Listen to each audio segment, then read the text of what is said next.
El camino a Cristo, capítulo 8. El secreto del crecimiento. En la Escritura se llama nacimiento al cambio de corazón por el cual somos hechos hijos de Dios. También se lo compara con la germinación de la buena semilla sembrada por el labrador. De igual modo se habla de los recién convertidos a Cristo como de niños recién nacidos que deben ir creciendo hasta llegar a la estatura de hombres en Cristo Jesús. Como la buena simiente en el campo, tienen que crecer y dar fruto. Isaías dice que serán llamados árboles de justicia, plantados por Jehová mismo, para que Él sea glorificado.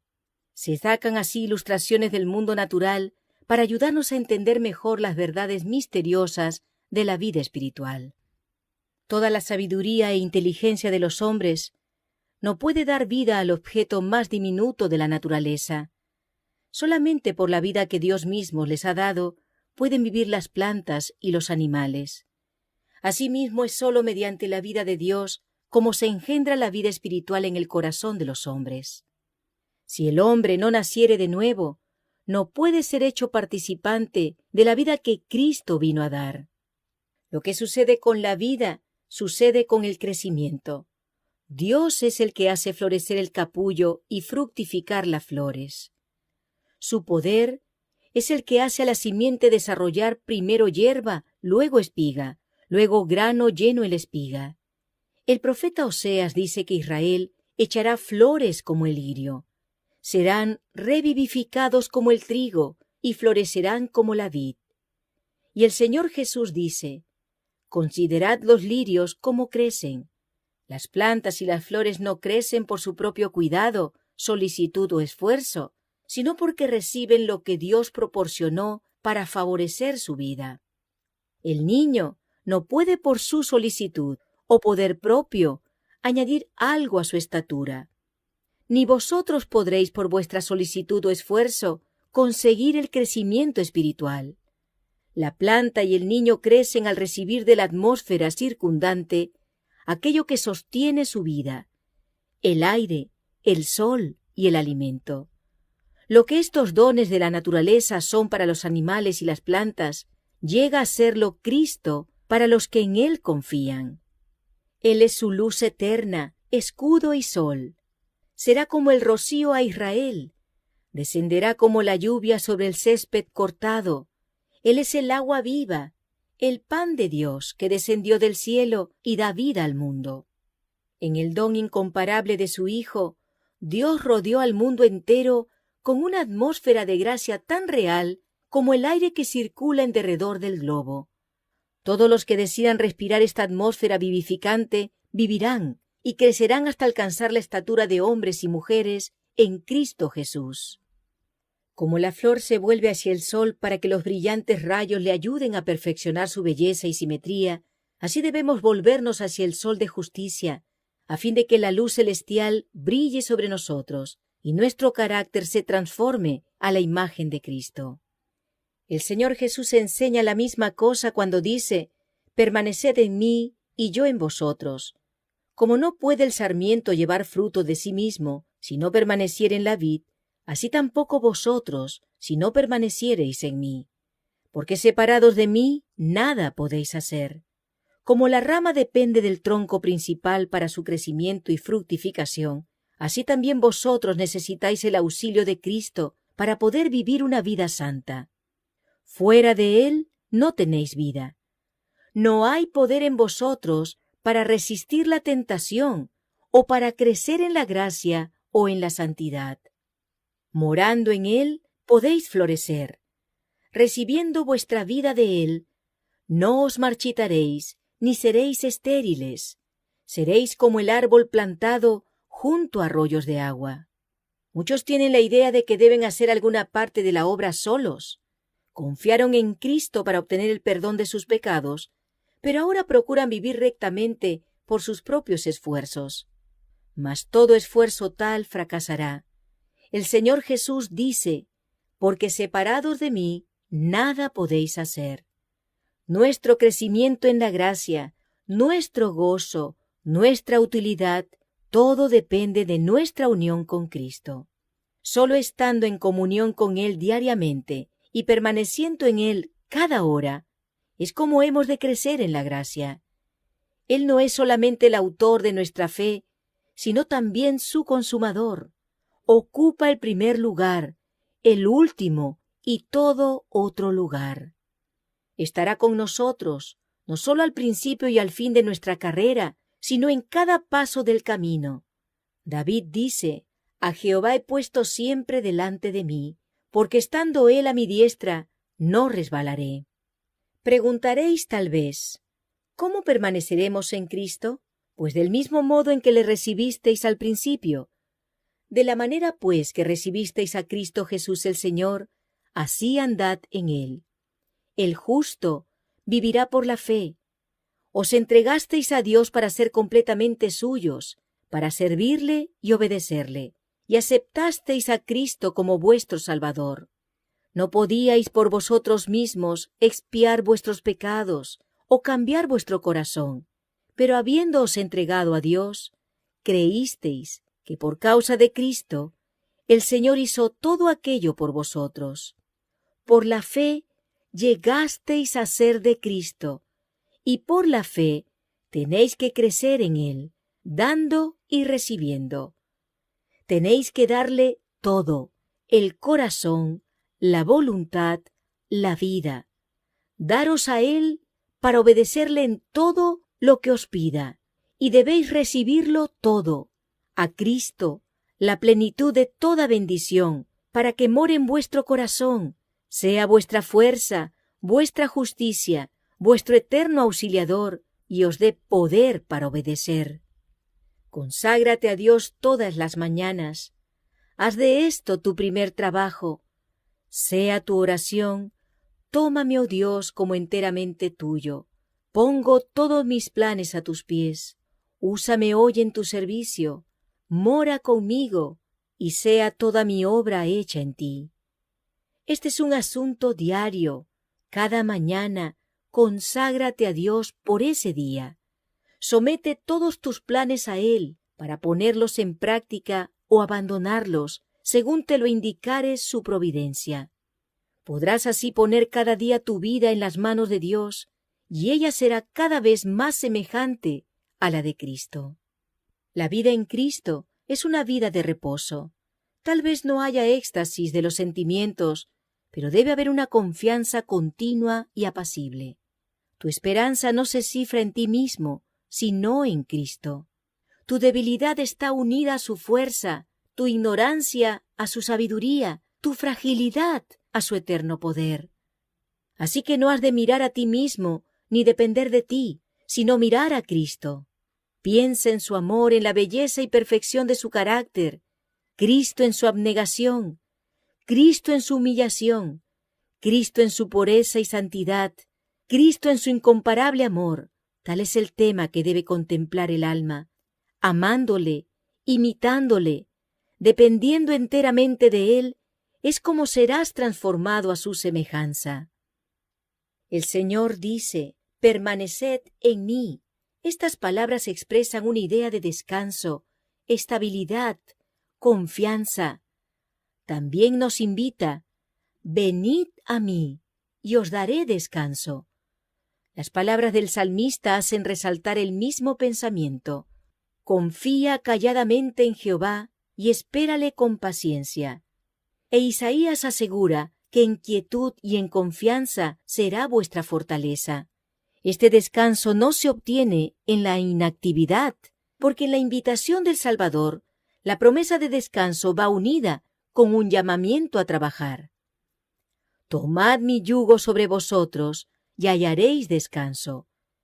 El corazón que más plenamente descansa en Cristo es el más ardiente y activo en el trabajo para Él. Cuando pensamos mucho en nosotros mismos, nos alejamos de Cristo, la fuente de la fortaleza y la vida.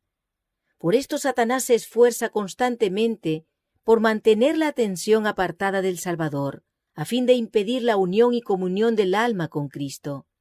Valiéndose de los placeres del mundo, los cuidados, perplejidades y tristezas de la vida, así como de nuestras propias faltas e imperfecciones o de las ajenas, procura desviar nuestra atención hacia todas estas cosas o hacia algunas de ellas. No nos dejemos engañar por sus maquinaciones. Con demasiada frecuencia logra que muchos, realmente concienzudos y deseosos de vivir para Dios, se detengan en sus propios defectos y debilidades, y separándolos así de Cristo, espera obtener la victoria.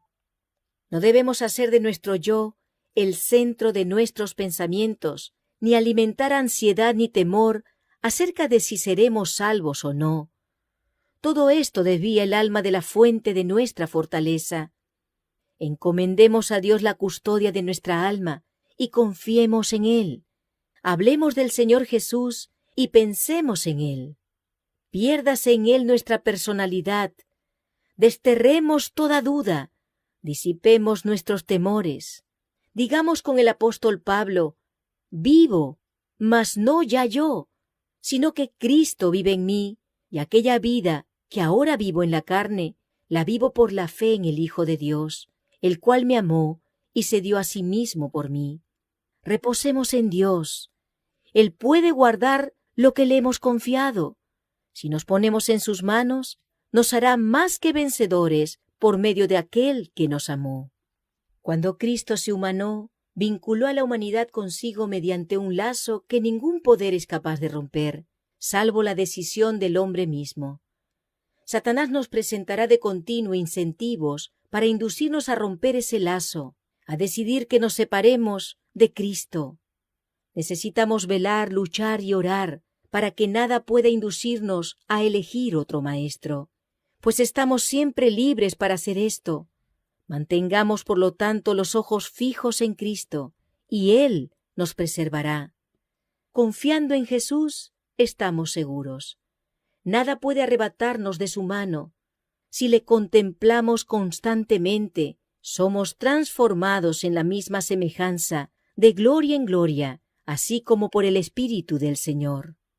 Así fue como los primeros discípulos llegaron a asemejarse a su amado Salvador. Cuando aquellos discípulos oyeron las palabras de Jesús, sintieron su necesidad de Él. Le buscaron, le encontraron y le siguieron. Estaban con Él en la casa, a la mesa, en los lugares apartados, en el campo. Le acompañaban como era costumbre que los discípulos siguiesen a un maestro, y diariamente recibían de sus labios lecciones de santa verdad. Le miraban como los siervos a su Señor, para aprender cuáles eran sus deberes. Aquellos discípulos eran hombres sujetos a las mismas debilidades que nosotros. Tenían que reñir la misma batalla con el pecado. Necesitaban la misma gracia para poder vivir una vida santa. Aún Juan, el discípulo amado, el que más plenamente llegó a reflejar la imagen del Salvador, no poseía por naturaleza esa belleza de carácter. No sólo hacía valer sus derechos y ambicionaba honores, sino que era impetuoso y se resentía bajo las injurias.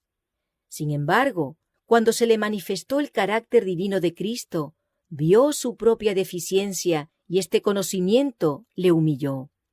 La fortaleza y la paciencia, el poder y la ternura, la majestad y la mansedumbre que vio en la vida diaria del Hijo de Dios, llenaron su alma de admiración y amor.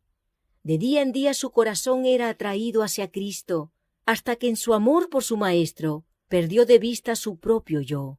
Su genio rencoroso y ambicioso cedió al poder transformador de Cristo.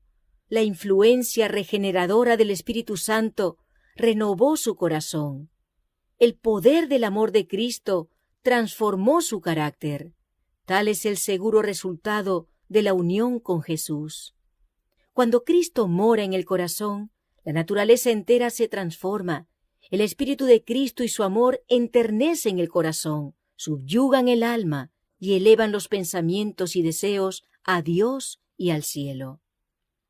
Cuando Cristo ascendió a los cielos, el sentido de su presencia permaneció con los que le seguían. Era una presencia personal, impregnada de amor y luz. Jesús, el Salvador que había andado, conversado y orado con ellos, que había dirigido a sus corazones palabras de esperanza y consuelo, había sido llevado de su lado al cielo mientras les comunicaba un mensaje de paz y los acentos de su voz. He aquí, yo estoy con vosotros todos los días, hasta el fin del mundo. Les llegaban todavía cuando una nube de ángeles les recibió. Había ascendido en forma humana y ellos sabían que estaba delante del trono de Dios como amigo y salvador suyo, que sus simpatías no habían cambiado y que seguía identificado con la humanidad doliente. Estaba presentando delante de Dios los méritos de su sangre preciosa. Estaba mostrándole sus manos y sus pies traspasados para recordar el precio que había pagado por sus redimidos. Sabían que había ascendido al cielo para prepararles lugar y que volvería para llevarlos consigo. Al congregarse después de la ascensión, estaban ansiosos de presentar sus peticiones al Padre en el nombre de Jesús. Con solemne reverencia se postraron en oración, repitiendo la promesa: todo cuanto pidiereis al Padre en mi nombre, Él os lo dará. Hasta ahora no habéis pedido nada en mi nombre. Pedid y recibiréis, para que vuestro gozo sea completo. Extendieron cada vez más alto la mano de la fe, presentando este poderoso argumento: Cristo Jesús es el que murió, más aún, el que fue levantado de entre los muertos, el que está a la diestra de Dios, el que también intercede por nosotros. El día de Pentecostés les trajo la presencia del Consolador, de quien Cristo había dicho: estará en vosotros. Les había dicho además: os conviene que yo vaya, porque si no me fuere, el Consolador no vendrá a vosotros, mas si me fuere, os lo enviaré. Y desde aquel día, mediante el Espíritu, Cristo iba a morar continuamente en el corazón de sus hijos. Su unión con ellos sería más estrecha que cuando estaba personalmente con ellos. La luz, el amor y el poder de la presencia de Cristo resplandecían de tal manera por medio de ellos que los hombres, al mirarlos, se maravillaban y al fin los reconocían, que eran de los que habían estado con Jesús. Todo lo que Cristo fue para sus primeros discípulos, desea serlo para sus hijos hoy, pues en su última oración, que elevó estando junto al pequeño grupo reunido en derredor suyo, dijo: no ruego solamente por estos, sino por aquellos también que han de creer en mí por medio de la palabra de ellos. Oró por nosotros y pidió que fuésemos uno con Él, como Él es uno con el Padre. ¡Cuán preciosa unión! El Salvador había dicho de sí mismo: no puede el Hijo hacer nada de sí mismo. El Padre, morando en mí, hace las obras. Si Cristo está en nuestro corazón, obrará en nosotros el querer como el hacer por su buena voluntad. Obraremos como Él obró, manifestaremos el mismo Espíritu, amándole y morando en Él. Creceremos en todos respectos en el que es la cabeza, es decir, en Cristo.